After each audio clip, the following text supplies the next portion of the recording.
میں اس سپورٹ کرتا ہوں. بیگم کی وجہ سے تو نہیں رکھا کہ جس بیگم کو آپ نے ذلیل کیا وہ کھڑی ہوگی. نہیں دیکھو وہ بیگم کو ذلیل نہیں کیا تھا, لیکن دیکھیں ایک بات ضرور ذہن میں رکھیں, اس وقت سپریم کورٹ نے ایک ڈیسیجن دیا تھا اور سپریم کورٹ نے یہ ہولڈ کیا تھا کہ آپ جا کے بہار میں سارا دے دیں. وہ ڈیسیجن غلط یا صحیح, لیکن سپریم کورٹ ہی کی میجارٹی کا ڈیسیجن تھا اور پھر بعد میں میجارٹی نے اس کو اوور رول کر لیا. تو دیکھو وہ بھی ایک ڈیسیجن ہی تھا, جو ہو گیا سو ہو گیا. جماعت تحریک انصاف نے موجودہ چیف جسٹس قاضی فائز صاحب کے خلاف ایک منظم قسم کی سازش کی لیکن ناکام رہی.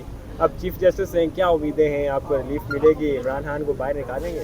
دیکھو وہ پی ٹی آئی کی منظم سازش نہیں تھی اور عمران خان صاحب نے اس پہ ساری بھی کر دیا تھا اس وقت جو رپورٹ اس کے سامنے آئی تھی. تو دیکھو نا انفارچونیٹلی, لیکن جو ہوا سو ہوا ہے. جہاں تک قاضی فائز صاحب کا تعلق ہے, ہمیں فل امید ہے قاضی فائز صاحب کی. میں ذاتی طور پر سمجھتا ہوں اس کو, وہ ایک اپ رائٹ انسان ہے. میں اس کے سامنے پیش ہوتا رہا ہوں جب وہ چیف جسٹس سے بلوچستان ہائی کورٹ کے, اور میری ایک رپورٹڈ ججمنٹ بھی ہے بلوچستان ہائی کورٹ کی جس میں ان کے سامنے پیش ہوا تھا. اپ رائٹ آدمی ہے. ہمارا اگر قانون کے مطابق رائٹ بنتا ہے تو مجھے امید ہے انشاءاللہ تعالیٰ سپریم کورٹ اور قاضی فائز صاحب ہمیں وہ رائٹ دے گی ضرور. جس طرح پی ٹی ایم نے امیدیں لگائی ہے, آپ کو وہ پوری ہوتی ہوئی نظر نہیں آ رہی؟ دیکھو پی ٹی ایم تو فورم شاپنگ کرتی رہی ہے پہلے بھی اور ابھی بھی. پہلے بھی یہ کہتی رہی ہے کہ جی آپ فل کورٹ بنائیں, بس 2 جج بیچ میں نہ بیٹھے. پی ٹی ایم کا اپنا ہے, پر میں سمجھتا ہوں کہ اگر قاضی فائز صاحب کے بعد عدلیہ میں ایک نئی چینج ہم آگے دیکھ رہے ہیں. So let's not discuss politics. امید کرتے ہیں کہ قاضی فائز صاحب ہر قسم کی جو امپریشن ہے وہ ایکسپیل کریں گے, رول آف لا کے لیے کوشش کریں گے. اچھا سر, فل کورٹ اس وقت بیٹھی ہوئی ہے لیکن اس وقت سپریم کورٹ کے اندر 57,000 کیسز ہیں پینڈنگ ہے. اگر اسی طرح چلتے رہے تو یہ تو 3 ماہ کے اندر مزید 57,000 ہو جائیں گے پینڈنگ. آپ کی بات بالکل صحیح ہے. دیکھو سپریم کورٹ کے اگر فل کورٹ میں بیٹھے تو فل کورٹ 2-3 دن سے زیادہ نہیں ہونے چاہیے. ان کو اپنا ٹائم فریم جو ہے وہ پہلے ڈٹرمنٹ کرنی چاہیے. پوری دنیا میں یہی ہوتا ہے. وکیلوں کو کہا جاتا ہے کہ اپنے بریفس ہمارے سامنے فائل کر دے اور ہم آپ کو ہاف این آور سنیں گے. سپریم کورٹ کو بھی وہی روش اپنانے چاہیے. اگر آپ سارے کورٹوں کو سنیں اور ہفتوں اس طرح سن لیں کیسز, تو اس سے باقی لوگوں کے رائٹس جو ہے وہ متاثر ہوں گے. اس لیے ایسا نہیں ہونا چاہیے. سیکنڈ, یہ لائیو اسٹریمنگ بھی نہیں ہونا چاہیے. میں آج ذاتی طور پہ سمجھتا ہوں کہ یہ ایک پہلا step in the wrong direction ہے. دیکھیے پورا پاکستان اردو بولتا ہے یا دوسرے لینگویجز بولتے ہیں. سپریم کورٹ کی اپنی ججمنٹس ہے کہ لوگوں کو اردو میں ترجمانی کرا کے دے دے اور نشانات بھی اردو میں ہونے چاہیے. یہ جواد خواجہ صاحب سابق چیف جسٹس کی ججمنٹ ہے. تو ابھی اگر اندر پروسیڈنگ ساری انگلش میں تو اس کی لائیو اسٹریمنگ کی کیا ضرورت ہے؟ دوسری بات ہے کہ لائیو اسٹریمنگ کر کے اتنا ریسورس آپ ضائع کریں گے تو ان کا خاطر خواہ پیدا تو ہے نہیں. عوام تو ٹرسٹ کر رہی ہے عدلیہ. لائیو اسٹریمنگ ہوتی ہے, امریکہ میں لائیو اسٹریمنگ ہوتی ہے اور پوری دنیا میں سسٹم کو ٹرانسپیرنٹ کرنے کے لیے. دیکھیں جہاں تک انڈیا کا تعلق ہے تو وہ وہاں کورٹوں میں جو لگے سے نصب کیمرے اس کے مطابق ہے. امریکہ میں آج بھی لائیو اسٹریمنگ نہیں ہے. پورے یو ایس میں آپ دیکھیں گے تو اسٹیٹس کے کورٹوں میں ہیں, فیڈرل کورٹس میں آج بھی کیمرے کی اجازت نہیں ہے. یو ایس سپریم کورٹ میں آج بھی کیمرے کی اجازت نہیں. اور یو ایس سپریم کورٹ کے ججز کہتے ہیں کہ اگر آدھا گھنٹہ کی آرگومنٹ سے آپ نے 30 سیکنڈز کی ساؤنڈ بائٹ نکالے, اس کا عوام پہ غلط امپریشن جائے گا. یہ آپ کا ذاتی موقف ہے یا تحریک انصاف؟ نہیں, میرا ذاتی موقف ہے کہ نہیں ہونا چاہیے. لائیو اسٹریمنگ سے دیکھیں, آپ جب لائیو اسٹریمنگ کر رہے ہیں نا, آپ کا اٹینشن ڈائیورٹ ہوتا ہے کسی اور طرف, اور اس کا فائدہ کیا ہے؟ اب ایسے بھی تو لوگوں کے پاس ادروائز جا رہے ہیں, تو لائیو اسٹریمنگ کریں, ختم کریں, اوپنلی بحث کریں. ایکٹیویزم کی ایک یہ میں کہتا ہوں یہ پہلا قدم ہے جوڈیشل ایکٹیویزم, لیکن اینی چیف جسٹس ہے وہ کر سکتے ہیں. میں سمجھتا ہوں اس سے دیکھیں, آپ اگر 10 منٹ کی ہیئرنگ کریں گے تو وکلاء جس طریقے سے ارگو کریں گے, وہ اگر لائیو اسٹریمنگ کروائیں گے تو اس سے تھوڑا فرق پڑے گا.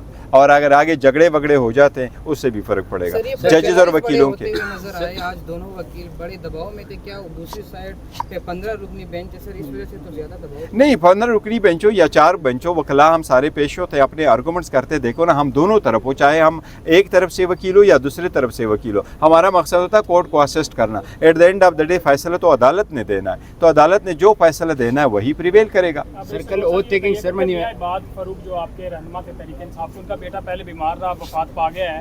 اس کے پیچھے کون ہے اس کا ذمہ دار کہ کوئی ہسپتال اس کو داخل نہیں کر رہا تھا, آخرکار اس بچے کو جان سے ہاتھ دھونا پڑ گئی ہے؟ یہ بڑے افسوس کی بات ہے, لیکن دیکھو جو بھی رسپانسبل ہے کارروائی کرنی چاہیے, اور وہ جو ہوا ہے بہت افسوس ہے, بہت افسوس. اوتھ ٹیکنگ سرمنی میں قاضی صاحب نے اپنی اہلیہ کو, ہاں قاضی فیصل صاحب نے اہلیہ کو بٹھایا تھا ساتھ, اور ساتھ جو بعض لوگ یہ اندازہ دے رہے ہیں کہ یہ ان لوگوں کے لیے اشارہ تھا کہ میں اس کے ساتھ بھی ہوں جن لوگوں نے ان کو ایف بی آر یا باقی آفس میں گھمایا تھا, تو یہ شاید قاضی فائز صاحب انتقام کے بدلے نہیں میرا نہیں خیال ہے کہ یہ انتقام کی طرف کوئی ہے، اور میں سمجھتا ہوں بہت اچھا انہوں نے کیا ہے. دیکھیں عورتوں کو ہم امپاور کرنا چاہتے ہیں، اسپیشلی میں تو اس بات کا بڑا قائل ہوں کہ نہیں، اگر آپ اوت لے لیں اور آپ کی بیوی بائی یور سائڈ ہو تو یو دو. امریکہ اور یورپ میں ایسا ہوتا ہے، لیکن اچھا اقدام ہے، لبرل اقدام ہے، بہت اچھا ہے کہ انہوں نے کر لیا. 2 لینگویج میں. سر یہ قاضی فائز عیسیٰ صاحب جو ہے ابھی 15 رکنی بینچ جو سماعت کر رہے ہیں اور وکیلوں کو بھی بڑا ٹف ٹائم دے رہے ہیں، سر کیا سمجھتے ہیں سر یہ جو پریکٹس اینڈ پروسیجر ایکٹ ہے یہ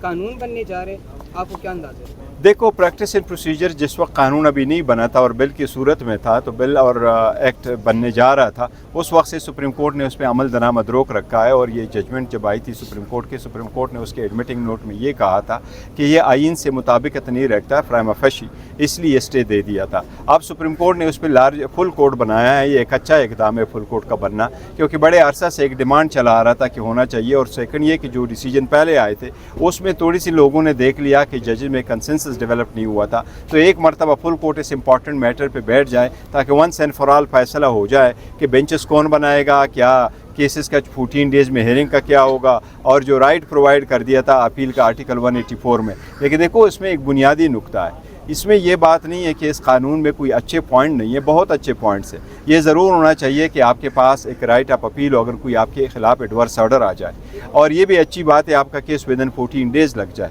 لیکن اس قانون کا سکم یہ تھا کہ کیا یہ پارلیمان ایک قانون سازی کے ذریعے کر سکتی ہے، یا سپریم کورٹ کی پاور اگر آپ ایکسپینڈ کر لے اور سپریم کورٹ کے بینچز کے تک آپ رول بنانا چاہیں، اور وہ کیا قانون سازی کے ذریعے ہو سکتا ہے کہ نہیں. یہ بات نہیں ہے کہ یہ ایک اچھا قانون ہے تو اس کو جانے دیں، کل شاید وہ برا بھی لا لے کے آنا چاہیں تو پھر اس وقت کیا کہیں گے. آپ کو یاد ہوگا آج کل جو اسرائیل میں سب سے زیادہ جلسے جلوس ہو رہے ہیں، لوگ احتجاج کر رہے ہیں کہ نتنیاہو جو لے کے آ رہا ہے تو وہ مینلی اپنے کیسز کو مد نظر رکھتے ہوئے چینجز لے کے آئیں جوڈیشری میں.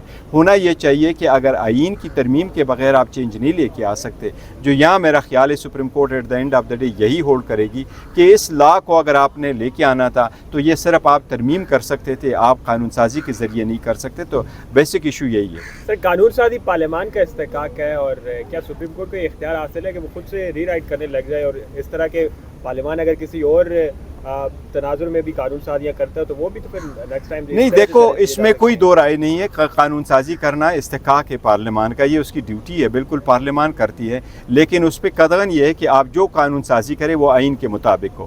فنڈامنٹل رائٹس کے خلاف آپ نہیں کر سکتے.